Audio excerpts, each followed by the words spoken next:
at our lineup today, and there's a lot of optimism there. Almost everybody on our lineup had 2, 3, maybe even 4 good at bats, and our pitching staff just didn't do the job tonight. When you look at, we give away 6 walks and an HBP, and we're saying that way too often this time of year. So, I thought Connor went out there and pitched pretty good, but he gives up 3 walks. Cale Bro couldn't find the strike zone. Ethan went out there and struggled with the strike zone, and then when he gets behind, he's getting beaten up a little bit. All those guys are going to be really good pitchers at Mississippi State, but maybe we're just advancing them a little too early in their career. Maybe they're not ready for this type of competition. But we're going to keep working and making sure that those guys keep competing hard. Obviously, Vance Tatum went out there and really struggled tonight. And Blake went out there and struggled too. And those are guys that we're counting on. So, we need some guys right now for our pitching staff to step up for us and compete a little bit better than what we've had, because we're just not challenging the strike zone enough. And we're making it too easy for other teams offensively. But I think defensively is a pretty clean game for us. I put our best defense on the field there in the 8th inning with a 6-run lead. Is that a mistake? If it is, it's my responsibility. It's my fault.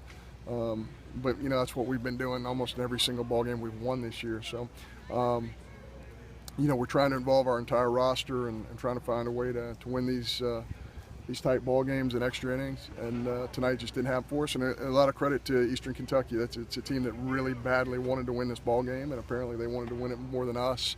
And they got some breaks at the end there. We fist a guy, it falls in the outfield. We got a ball hit right at our second baseman, it leaps over his head.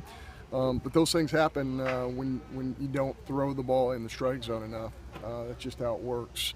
There's a direct correlation there. So we need to keep on working, and thank goodness it's spring break. That'll give us a chance to work on some things tomorrow for sure. How much did the game tomorrow affect how you were using the guys out of the bullpen? Not really. This is a team that, we threw a lot of left-handers at them. If you look at the splits, this is a team that hit 70-something points worse against left-handed pitching. And that's why we threw so many left-handers at them today, and to their credit, they did a good job.